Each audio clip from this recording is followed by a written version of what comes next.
Who dares touch an admiral of Earth without permission? The words cut through the grand hall like a blade. Heads turned, bodies froze. The 7-foot draconian soldier, named Vexter, stood with his scaled hand still extended from pushing the human woman aside. John Carter watched from his position near the Earth delegation table. His heart beat faster. This was bad. The woman, Admiral Kate Winters, straightened her dark blue uniform. Her face showed no fear as she looked up at the alien who towered over her. The silver pins on her collar caught the light. "I asked you a question, soldier," she said. Vexter snorted, his nostril slits flaring. "Humans, always so dramatic. Know your place, female. The Galactic Consul chamber is for important species." The room grew quiet. Representatives from 27 alien worlds watched, some with interest, some with worry. The Draconians had ruled space for centuries before humans arrived. John gripped the edge of the table. 15 years since Earth joined the Consul. 15 years of being treated like children who somehow got a seat at the adult table. "I am Admiral Kate Winters, Commander of the Earth Fleet and Earth's senior representative to the Galactic Consul," she said. Her voice never rose, but it carried. The Draconian's yellow eyes widened slightly, then narrowed. "A mistake," he said. "Your kind sends females to speak for them? No wonder you barely control 3 systems." Ambassador Krill, the head of the Draconian delegation, finally moved forward. His ceremonial armor clinked as he walked. "Admiral Winters, my guard meant no offense. Humans are new to our ways." "Your guard put his hands on me, Ambassador," Winters said. "On Earth, that would be cause for removal from duty." Krill's face hardened. "We are not on Earth." The tension in the room grew thick. John looked at the other human delegates. They all knew what was happening. This wasn't about a push. This was about respect. About showing humans their place. "The incident is noted," Winters said finally. "We will discuss proper protocol in tomorrow's session." The meeting resumed, but John saw the looks exchanged between alien delegates. Some amused, some concerned. When the session ended, John gathered his tablets and followed the Earth delegation out. As they walked the gleaming corridor toward their quarters, he noticed Admiral Winters drop back. "Carter, isn't it? The diplomat's assistant?" "Yes, Admiral," John said, surprised she knew his name. "What did you make of that ... exchange?" John hesitated. "Permission to speak freely?" She nodded. "It was deliberate. A test to see how we'd respond." Something flashed in her eyes. Approval, maybe. "Smart man. The Draconians have been pushing boundaries for months. Small things. Delayed responses to distress calls. Trade route disputes." John's tablet beeped.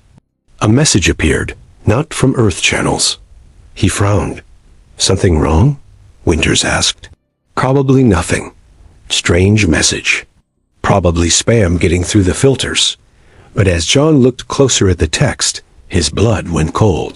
The message was in Draconian script, not meant for human eyes. A fragment only, but he recognized enough words from his language training. "Earth, weakness, elimination. Admiral," he said slowly. "I think we have a problem." John showed Admiral Winters the message on his tablet. Her face turned hard as stone. "Where did you get this?" she asked. "It came through on an open channel. I think it was meant for someone else." Admiral Winters took the tablet. "You read Draconian? Basic military terms? Enough to know this isn't good." She handed the tablet back. "Find out more. Quietly. Report only to me." John nodded. "Yes, Admiral." Back in his quarters, John called his friend Sam Miller. They had trained together at the Earth Diplomatic Corps before Sam moved to intelligence work. "I need help," John said when Sam's face appeared on screen. "You always need help," Sam said with a smile that quickly faded when he saw John's face. "What happened?" John explained about the message and the incident with the Draconian soldier. "Send me the text," Sam said. "And John? Watch your back." The The station has eyes everywhere. For 3 days, John watched the Draconian delegation. He took notes on their movements, who they met with, when they sent messages. He noticed patterns. Late-night meetings with the Vorax and Centauri delegates. Unusual ship movements near their docking bay. On the 4th day, Sam called. "It's worse than we thought," he said. His face looked tired, with dark circles under his eyes. "We've had reports of damaged human ships near the outer colonies. Sabotage. The Draconians denied involvement, but the evidence points to them." "Why would they risk war?" John asked. "That's the question, isn't it?" A knock at John's door made him jump. He ended the call and opened it to find Admiral Winters. "Walk with me, Carter," she said. They moved through the station's garden level. Plants from 100 worlds grew under artificial sunlight. The Admiral stopped near a small earth oak. "Your friend in intelligence has been sharing information with me," she said. "I'm adding you to my personal staff. Effective immediately. Admiral, I'm just a diplomatic assistant. You're observant. You take initiative. And you speak some Draconian, which is more than most of my staff." An alarm blared through the station. Red lights flashed along the walls. The Admiral's comm unit buzzed. "Winters here," she answered. A panicked voice came through. "Admiral, the Draconians have attacked 3 human outposts in the Rigel sector. They're claiming we had illegal weapons there." John watched the Admiral's face. Not surprise, anger. "Get me to the command center," she ordered. "And send word to Earthfleet. All ships on alert." As they rushed through the corridors, John's tablet beeped again. Another message in Draconian script. This time longer. "Admiral," he said, scanning the text. "The Draconians are claiming self-defense. They're saying we violated treaty terms." "It's a lie," she said. "Those outposts were research stations. No weapons." They reached the command center. Screens showed the burning remains of the human outposts. Hundreds dead. The Earth representatives gathered around, faces pale with shock. Ambassador Krill stood on the other side of the room, surrounded by his delegation. When he saw Admiral Winters, he smiled. John's tablet beeped a 3rd time. This message wasn't in Draconian. It was from Sam. "The Vorax and Centauri fleets are moving. They're joining the Draconians. This isn't just an attack. It's an alliance against us." John looked up at the tactical display. Earthfleet ships were moving to respond, but they were outnumbered. 3 species against 1. Then his eyes caught something in the Draconian message still on his screen. 2 words he hadn't noticed before. Operation Extinction. "Operation Extinction," John whispered, showing Admiral Winters his tablet. Her eyes narrowed. "Follow me, now." They left the command center and entered a small room with no windows. Admiral Winters pressed her hand against the scanner. The door sealed with a hiss. "What I am about to tell you is known to only 12 people in the human government," she said. Her voice was low and steady. "Earth has a backup plan. A secret fleet hidden in the Oort cloud at the edge of our solar system." John stared at her. "A secret fleet? How is that possible?" "We built it in pieces. Shipped them out disguised as mining equipment. Assembled them far from prying eyes." She looked at the tactical display on the wall. Red dots showed enemy ships moving toward human space. "We always feared this day might come. Why tell me?" "Because someone needs to activate the fleet. Someone the Draconians won't be watching." She handed him a small metal chip. "This contains the coordinates and activation codes." John felt the weight of the chip in his palm. "You want me to go? You've shown you can think on your feet. And right now, all my military personnel will be tracked." She checked her watch. "You have 1 hour to gather a small team. People you trust. The Draconians must not know about this mission." 90 minutes later, John sat in the pilot seat of a small transport ship. The official flight plan showed them heading to a mining colony. Their real destination was much farther. His team consisted of 4 people: himself, Sam Miller, a Tellurian engineer named Cora, who had worked with humans for years, and Zix, a Proxima navigator, who hated the Draconians more than he feared them. "We're clear of the station," Sam said from the co-pilot seat. No pursuit detected. John engaged the faster-than-light drive. The stars stretched into lines around them.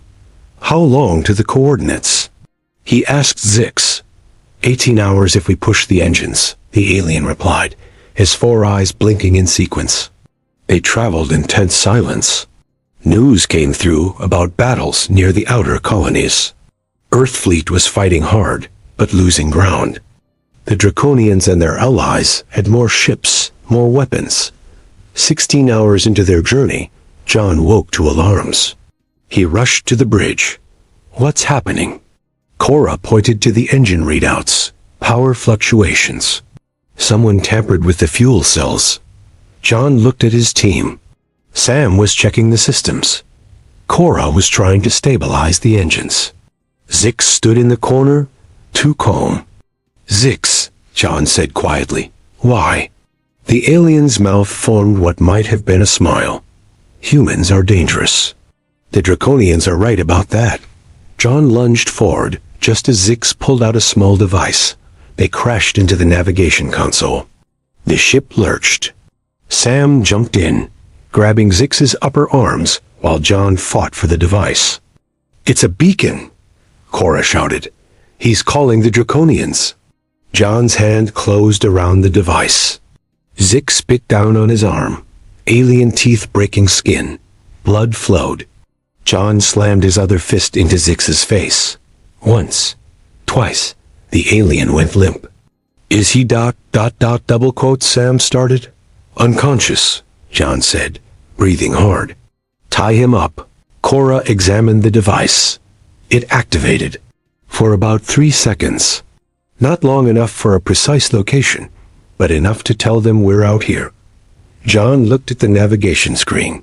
They were still 2 hours from their destination. "Can we go any faster?" he asked.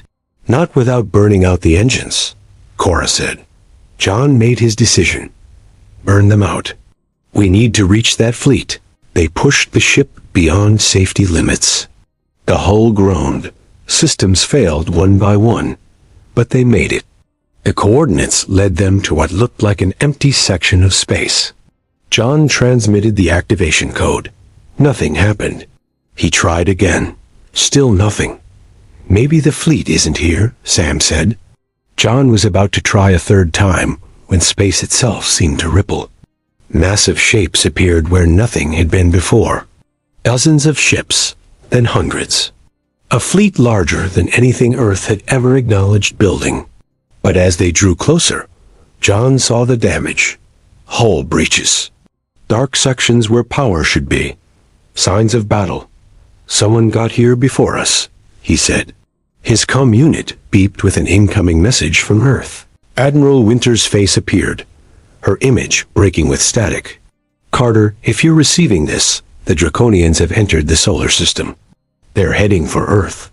We can't stop them.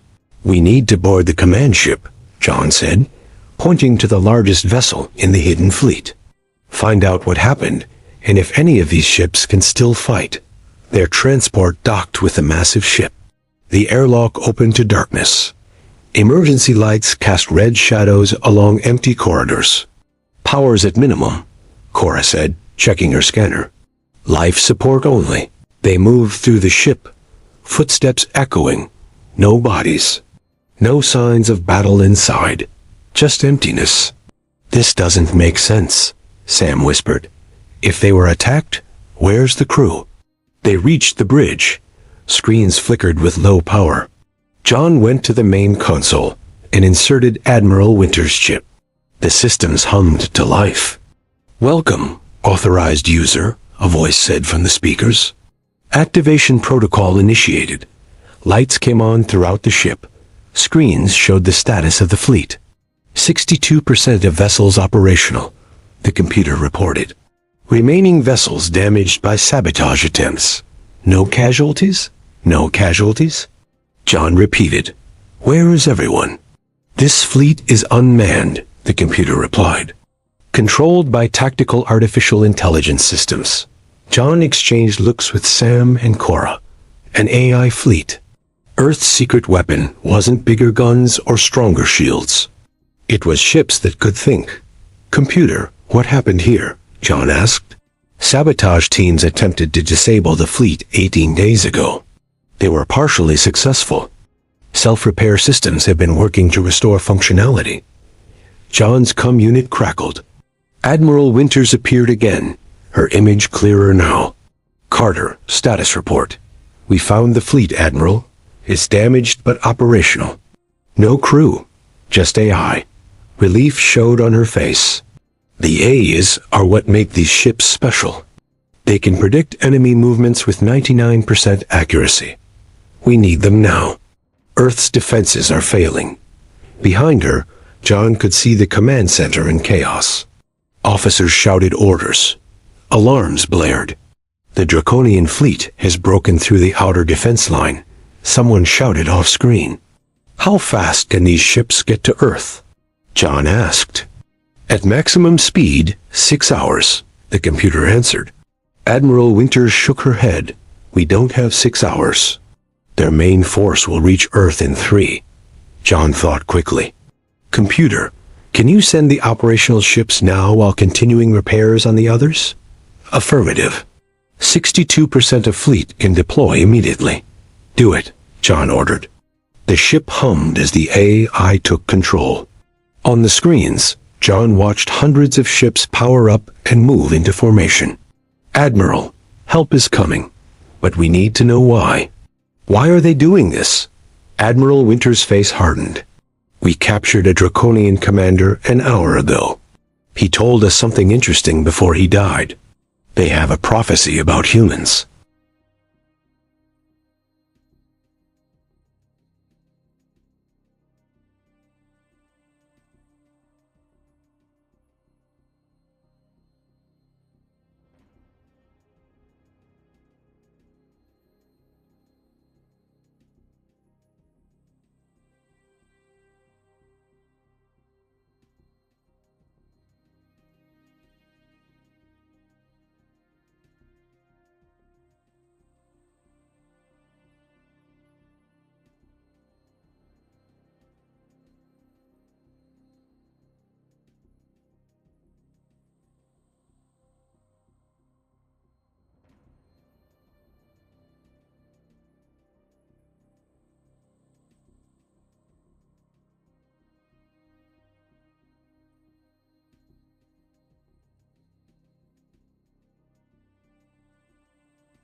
"Computer, can we go any faster?"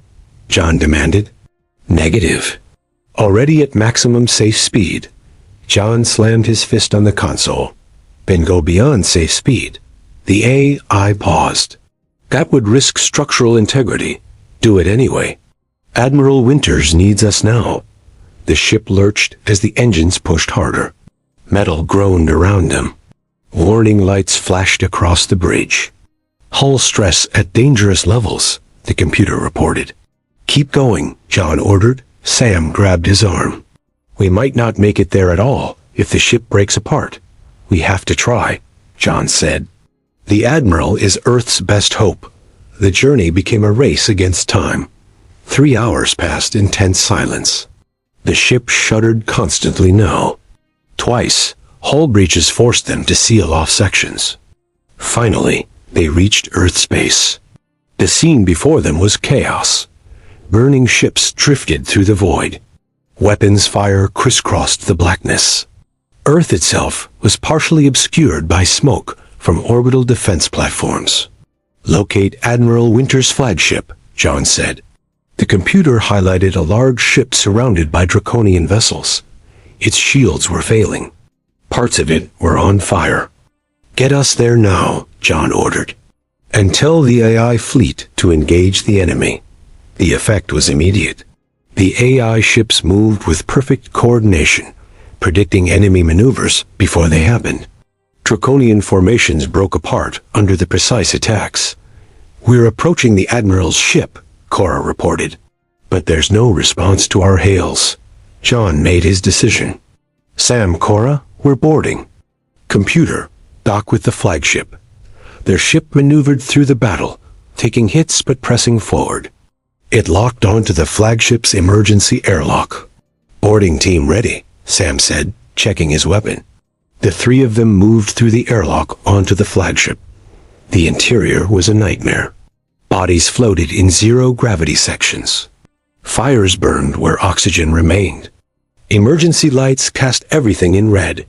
"Life signs?" John asked. Cora checked her scanner. "Multiple. Both human and draconian." Heavy fighting on the command deck. They fought their way through the ship. Twice they encountered draconian soldiers. The aliens were bigger, stronger, but John and his team were fighting for their species' survival. They reached the command deck. Through the viewport, John could see the battle turning. The AI fleet was pushing back the enemy. But inside the flagship, the situation was dire. Admiral Winters stood at the center of the bridge, bleeding from a wound in her shoulder. 3 dead draconians lay at her feet. She held a pistol aimed at Ambassador Krill, who stood with 5 soldiers. "It's over, human," Krill said. "Your ship is lost. Your fleet is scattered. Look outside, Ambassador," Admiral Winters replied. "The battle isn't going as you planned." John signaled to Sam and Cora. They took positions at the entrance to the bridge. "Now," John shouted. They fired together. 2 draconian soldiers fell. The others turned, surprised by the attack from behind. Admiral Winters shot another. The bridge became a storm of weapons fire and shouted orders. When it ended, Ambassador Krill was the only draconian still standing. John held him at gunpoint while Sam helped the Admiral. "You're too late," Krill hissed. "Our main fleet is still coming." Admiral Winters smiled. "Are they?" "Check your communications, Ambassador." Krill's face changed as he received a message through his implant. "Impossible. Our fleet is retreating. The AI predicted every move your commanders would make," Admiral Winters said. "Your tactics were analyzed and countered before you even executed them." Outside, the remaining draconian ships were jumping away from Earth. The battle was over. 1 week later, John stood in the grand hall of the Galactic Consul. Admiral Winters sat at the head table, her arm still in a sling. Before her stood Ambassador Krill and the draconian soldier Vexter, who had pushed her days earlier. "The Galactic Consul is reformed today," the neutral arbiter announced. "With humans granted equal standing to founding members." Vexter was forced to bow before Admiral Winters. His face showed pure hatred. "You wonder why we feared humans," Krill said quietly. "It wasn't your weapons or your technology." "What then?" John asked. "Your ability to forgive enemies and turn them into allies. No species in the galaxy understands this power. We conquer. You convert. That is why the prophecy says you will rule." Admiral Winters stood. "We don't want to rule. We want to belong." She turned to John. "Carter, step forward." John approached the table. "For exceptional service to Earth and humanity, I promote you to the rank of Admiral." As John accepted the new rank pins, he realized the truth. Humans weren't feared for their strength. They were feared for their heart.